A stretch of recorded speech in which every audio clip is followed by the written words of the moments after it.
میرپور بار ایسوسی ایشن کے ممبر انتہائی متحرک نوجوان وکیل ایڈوکیٹ رباس نارما سے ہمارے نمائندے اویس حبیب کی خصوصی گفتگو، آئیے ملاحظہ کیجیے۔ میرپور سے انتہائی قابل، محنتی اور خوبصورت شخصیت کے مالک ینگ لائرز ایسوسی ایشن کے ساتھ منسلک ہیں، میرپور بار ایسوسی ایشن کے ممبر ہیں، راجہ رباس نارما صاحب ہمارے ساتھ موجود ہیں۔ ان سے ہم کچھ باتیں کریں گے۔ پہلے تو سر آپ ہمیں یہ بتائیں، ایک ینگ لائر کی حیثیت سے آپ کیا سمجھتے ہیں کہ یہ پروفیشن آپ نے اڈاپٹ کیا ہے اور کیسا ایکسپیرینس رہا؟ السلام علیکم۔ رباس نارما نام ہے میرا، میرپور بار سے میرا تعلق ہے۔ فرسٹ آف آل تو میں آپ کا شکریہ ادا کرتا ہوں کہ آپ نے جو ہے اس یعنی کہ مجھے موقع دیا ہے ینگ لائرز کی طرف سے۔ بات کچھ ایسی ہے کہ دیکھیں، ایک ہے کہ ایک گڈ سینگ گریٹ تھنگس ٹیک ٹائم، یہ ہمارا پروفیشن ہے۔ یہ پروفیشن ایک بہت وسیع ہے، اس میں آپ یہ نہیں کہہ سکتے کہ ایک آپ کو اسپیسیفک ٹائم ہے یا آپ جو ہے کوئی مخصوص ٹائم ہے آپ نے کچھ سیکھنا ہے یا کچھ کرنا ہے۔ یہ آپ جو ہے نا وہ آخر تک آپ سیکھتے رہتے ہیں، پہلی بات۔ دوسری بات ہے، اس پروفیشن میں میں نے جو ہے سب سے جو ہے قانون دان ہے، ہم جو ہے وہ جو لائر ہے وہ قانون کو ریپرزینٹ کرتا ہے، اور اس فیلڈ میں میں جو ہے نا یہ میرا ایک شوق بھی آیا تھا، انٹرسٹ بھی آیا تھا۔ اس فیلڈ میں یہ انڈیپینڈنٹ فیلڈ ہے اور اس میں آ کے آپ بہت کچھ جو ہے وہ یعنی کہ آپ اپنی خدمات سر انجام دے سکتے ہیں۔ ہر ایک جو میں بندہ سمجھتا ہوں کہ آپ کو ایک لے مین سے لے کے پرائم منسٹر تک ہر ایک بندے کو ایک وکیل کی سپورٹ کی ضرورت ہوتی ہے۔ تو یہ پروفیشن بہت یعنی کہ اعلیٰ قسم کا پروفیشن ہے، اچھا پروفیشن ہے، لیکن اگر آپ اس سے ٹائم دیں، اور کیونکہ اس پروفیشن سے ایزی بھی کوئی پروفیشن نہیں ہے اگر آپ اسے ٹائم نہ دیں، اور اس سے ٹف بھی کوئی پروفیشن نہیں ہے اگر آپ اس پہ محنت کرتے ہیں۔ میرپور بار ایسوسی ایشن ہے، آزاد کشمیر بار ایسوسی ایشن ہے، کتنی اسپیس اویلیبل ہے ینگ لائرز کے لیے یہاں پر؟ اور یہ بھی آپ ہمیں بتائیں کہ ایک معاشی لحاظ سے بھی کس قدر یہ آپ کے لیے سود مند ہے ایک ایز اے ینگ لائر کے طور پر یہاں پر، جبکہ اتنے سینئر لائرز موجود ہیں، اپنے لیے وہاں پہ اسپیس بنانا؟ پہلی بات تو یہ ہے کہ آئی تھنک 700 سے 800 جو ہے وہ ہمارے یہاں پہ وکلا حضرات جو ہے وہ انرول ہے، اور لیکن جب کہ 700 سے 800 میں سے آئی تھنک 300 400 ہی جو ہے پریکٹسنگ لائرز ہوں گے یہاں پہ۔ اور سیکنڈ تھنگ یہ ہے کہ دیکھیں، آپ جو ینگ لائر ہیں، پہلی بات تو یہ ہے کہ اگر جب آپ نے لائسنس لے لیا ہے، ٹھیک ہے سینئر جونیئر ہے، آپ نے جب لائسنس لے لیا، آپ ایز اے ایڈوکیٹ کام کر رہے ہیں، آپ اپنے آپ کو خود جونیئر کنسیڈر کریں گے یا آپ اپنے آپ کو خود جو ہے وہ، اگر آپ سمجھتے ہیں کہ آپ جو ہے یہ آپ کہیں گے جی کہ میں جونیئر ہوں یا اپنے آپ کو سوار کر لیں گے، تو پھر آپ کبھی آگے نہیں جا سکتے۔ وہ بڑے درخت کے نیچے چھوٹا درخت کبھی بھی جو ہے نا وہ اپنے آپ کو ابھار نہیں سکتا، پہلی بات۔ دوسری بات یہ ہے کہ ہمارے یہاں پہ ایک غلط کنسیپٹ بنا ہوا ہے جی کہ 5 سال 10 سال جو منیمم آپ کو اپنے اسٹیبل ہونے میں لگتا ہے، جبکہ آپ جتنی محنت کریں گے آپ اتنا آگے جائیں گے۔ یہاں پہ میں نے کچھ لائرز ایسے بھی دیکھے ہیں کہ جن کا 2 3 4 سال ایکسپیرینس ہے، اور وہ اگر انہوں نے محنت کی ہے، اور جج کو یہ نہیں ہوتا کبھی بھی کہ جونیئر کون ہے سینئر کون ہے، اس نے آپ کا جو ہے وہ آپ کی اس نے اسپیچ دیکھنی ہے، آپ کتنا اس سے کنونس کر رہے ہیں اور آپ کی کتنی گرپ ہے اپنے کیس کے اوپر، جج صاحب نے وہ چیز دیکھنی ہے، سینئر جونیئر کو نہیں دیکھنا۔ مزید ہم آپ سے پوچھنا چاہیں گے کہ پچھلے دنوں ایک توہین صحابہ کا واقعہ ہوا، اس میں کافی وکلا بھی انوالو تھے، ایز اے ینگ لائر آپ بھی توڑ پھوڑ میں شامل تھے اور آپ نے بھی قانون کو اپنے ہاتھ میں لینے کی کوشش کی ہے۔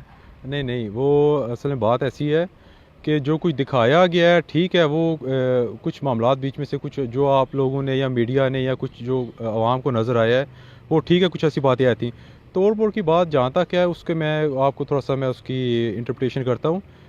جن ہمارے وکلا حضرات کے اوپر FIR ہوئی ہیں، مدثر صاحب ہیں، اجمل سلطانی صاحب ہیں، شکیل صاحب ہیں، ان تینوں میں سے ایک بندہ بھی ایسا نہیں تھا کہ جس نے توڑ پھوڑ کی ہے، ٹھیک ہے۔ کسی نے جج صاحب کے دروازے کو توڑا ہے، کسی نے گالیاں دی ہیں، ہاں انہوں نے اسپیچ وغیرہ ضرور کیا ہے۔ ایز اے مسلم یا میرے اندر بھی جو جذبہ ایمانی ہے، ہم بھی گستاخ صحابہ یا ناموس رسالت پہ جو ہے وہ کسی قسم کا کوئی کمپرومائز نہیں کر سکتے، اور اسپیچ وغیرہ انہوں نے ضرور کیا ہے۔ یہ بات ضرور ہے کہ سول سوسائٹی وہاں پہ بہت زیادہ تھی، اور اس کے ساتھ ظاہر بات ہے مستغیث سے مقدمہ بھی ایک وکیل ہے، اور جو ان کو ریپرزینٹ کر رہے ہیں وہ بھی ایک وکیل ہے، اور ان کے ساتھ جو ظاہر بات ہے جو عوام باہر تھی ان کی طرف سے جو رد عمل آیا، پلس 1 2 وکیل ہیں جو ہمارے ینگ لائرز ہیں، کوئی پتہ نہیں ہے وہ یونیورسٹی کے اسٹوڈنٹس ہیں یا کیا تھا، لیکن ہماری بار کا مسئلہ ہے، ہم ان کو ٹریس کر رہے ہیں، وہ بار کے اندر ان کی رکنیت متر کریں گے یا جو بھی ہم نے فردر کرنا ہے وہ بار کا ایک مسئلہ ہے، لیکن جو FIR ہوئی ہے وہ غلط ہوئی ہے، میں سمجھتا ہوں۔ اور توڑ پھوڑ کی بات جہاں تک میرا تعلق ہے، دیکھیں میں نے آپ کو پہلے بتایا کہ ایک ہمارے پاس ایک قلم ہے،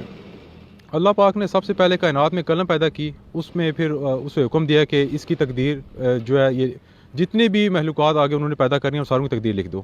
تو یہ ہمارے پاس ایک قلم ہے، وکیل کا اختیار اس کی قلم ہوتا ہے. یہ توڑ پھوڑ سے یہ میں اس کو جو ہے یہ انتہائی غلط جو ہے سمجھتا ہوں، جبکہ ہم اس کے اگینسٹ ہیں. اور ہم نے جو اپنا معاملہ ہم نے اپنا جو امپیوڈ آرڈر جو سیشن کورٹ سے جو ہے وہ ایشو ہے وہ ہم اس کے اگینسٹ گئے ہائی کورٹ میں، اور ہم نے اسٹے بھی لی ہوئی ہے. تو یہ ہے کہ لیکن وہ معاملہ سارٹ آؤٹ ہو گیا. انتظامیہ کا میں شکریہ ادا کرتا ہوں کہ جنہوں نے اس کو مزید آگے تشویشناک ہونے سے بچایا ہے. ہمارے آزاد کشمیر میں ایک شرافت کا کلچر ہے اور ایک سوفسٹیکیٹڈ وکلا برادری ہے ساری، لیکن پاکستان میں اکثر دیکھا گیا ہے ایک لفظ بڑا استعمال ہوتا ہے میڈیا میں بھی، وکلا گردی. پچھلے دنوں نعیم بخاری سینئر ایڈوکیٹ ہیں، وہ بھی بیرسٹر ہیں پاکستان میں، انہوں نے بھی یہ لفظ یوز کیا اور کئی وکلا اس میں ملوث رہے ہیں وکلا گردی میں. ویسے تو ہمارے آزاد کشمیر میں یہ کلچر نہیں ہے، لیکن آپ کیا سمجھتے ہیں کہ اس کی روک تھام کے لیے کیا کیا جانا چاہیے؟ دیکھیں جی، جہاں پہ وکلا گردی کا سوال آتا ہے اس میں اگر ابھی آپ یہ کہہ لیں کہ ہماری میرپور بار میں جو ثانیہ پیش آیا پچھلے دنوں میں، اس میں گستاخ صحابہ والے معاملے بات میں وہاں سے شروع کروں گا. آپ چھوٹی سی مثال دیتا ہوں. اس میں جو اپنا سارا میٹر پرفارم کیا ہے وہ سول سوسائٹی نے کیا، یا ایک دو وکلا تھے. میں نہیں کہتا وہ غلط انہوں نے کیا، لیکن ان کا جذبہ ایمانی تھا کہ وہ اپنے آپ کنٹرول نہیں کر سکے. آپ ایک دو بندوں کی وجہ سے آپ پورے پاکستان کے لائرز کو، آپ ہمارے آزاد کشمیر کے لائرز کو آپ اس میں وکلا گردی میں شامل نہیں کر سکتے. سیکنڈ تھنگ یہ ہے کہ دیکھیں کہ آپ جب بھی آپ کسی بھی ہماری جو فریٹرنٹی ہے، وکلا کی جو فریٹرنٹی ہے، اس میں اتفاق ہی اتنا ہے کہ اگر ایک کے ساتھ کوئی بھی میٹر پرفارم ہوگا تو ہم سارے ایک ہی فارم پہ اکٹھے ہو جاتے ہیں. تو لیکن پہلے ان کا موقف تو جانے، ان کا موقف کیا ہے. موقف کی تائید نہیں ہوگی تو ظاہری بات ہے آبویسلی پھر ہمیں اپنا حق لینا ہوگا، اور اس میں پھر جو ہے اگر آپ اس کو شیپ دیتے ہیں وکلا گردی میں تو پھر وہ ظاہری بات ہے ہر انسان کی اپنی سوچ ہے. آیا آپ اپنا حق لینے کے لیے قانون کو بھی ہاتھ میں لے سکتے ہیں؟ نہیں، جیسے میں نے آپ کو پہلے بتایا کہ ہم قانون کو ریپرزینٹ کر رہے ہیں، اور جو قانون کو ہاتھ میں لینے کی بات ایسی نہیں ہے کہ قانون کو ہاتھ میں لینے سے بات ایسی ہے کہ آپ وکلا گردی کی جہاں پہ بات کر رہے ہیں کہ دیکھیں کہ ہم نے ایک قانون کے دائرے میں رہ کے ہمارا کام ہی قانون کے ساتھ یعنی کہ ہم منسلک ہیں. قانون کو جو ہاتھ میں لے گا تو وہ تو قانون میں کہیں بھی نہیں لکھا، وہ جج ہے یا وکیل ہے یا وہ کوئی آرمی پرسن ہے، پولیس والے ہیں، وہ کسی بھی ادارے سے تعلق رکھتا ہے کہ اس کو کوئی فوقیت حاصل ہے. جو قانون کو ہاتھ میں لے گا تو وہ اس کے لیے تو ظاہری بات ہے پھر قانون کے مطابق سزا ڈٹرمن ہے. تو جہاں تک وکلا گردی کی بات رہے گی، کوئی بھی قانون کی جو ہے وہ پاسداری نہیں کرتا تو اس کے لیے سزا ڈٹرمن ہے. اس چیز کو تو ہم جو ہے وہ بالکل بھی اگر پروفیشنلزم پہ آپ آتے ہیں تو ہم کمپرومائز نہیں کر سکتے. آخر میں ہمیں یہ بتائیں، آپ نے انتہائی کم وقت میں ایک اپنا نام پیدا کیا اور کئی اہم کیسز آپ نے ون بھی کی ہیں. میرپور بار ایسوسی ایشن میں بھی ینگ لائرز میں آپ کا انتہائی اہم مقام ہو گیا ہے. اس حوالے سے آپ ہمیں پہلے یہ بتائیں کہ آپ ایز اے سول لائر یا کرمنل لائر وہاں پہ کام کر رہے ہیں، اور اپنا بتائیں کون سے چیمبر ہیں، اس بارے میں ہمیں آگاہ کریں تاکہ سب ناظرین جاننا چاہتے ہیں، وہ بھی کہیں آپ سے رابطہ کریں گے اس انٹرویو کے بعد تو انہیں بتائیں اس بارے میں. دیکھیں جی، میں پہلے راجہ نام اللہ صاحب تھے، ان کے چیمبر میں تھا پہلے، لیکن وہ ماشاء اللہ ایڈوکیٹ جنرل ہیں. پھر میں آج کل راجہ عبدالمید صاحب ہیں منگلہ والے ایملٹ والے، ان کے ساتھ ہوں.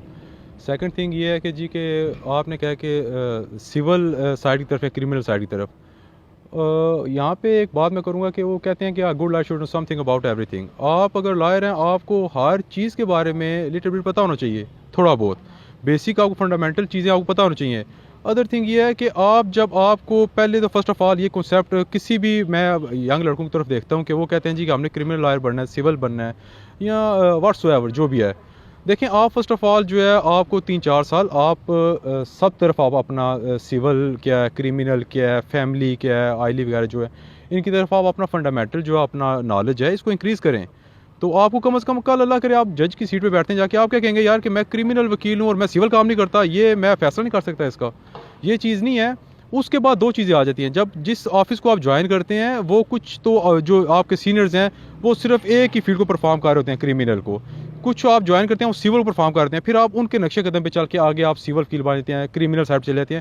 لیکن یہ ہے کہ یہ پھر آپ کا اپنا بھی مائنڈ ہوتا ہے کس چیز کو ایکسیپٹ کر رہے ہیں. آپ کرمنل سائڈ کو ایکسیپٹ کر رہے ہیں، زیادہ اس کو پک کر رہے ہیں، سول کو زیادہ پک کر رہے ہیں. لیکن یہ باتیں میں سمجھتا ہوں 3-4 سال 5 سال بعد کی ہیں.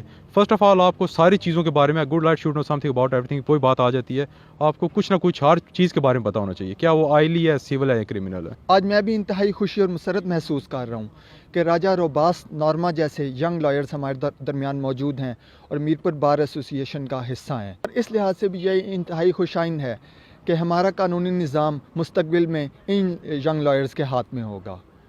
اویس حبیب، JK نیوز، میرپور۔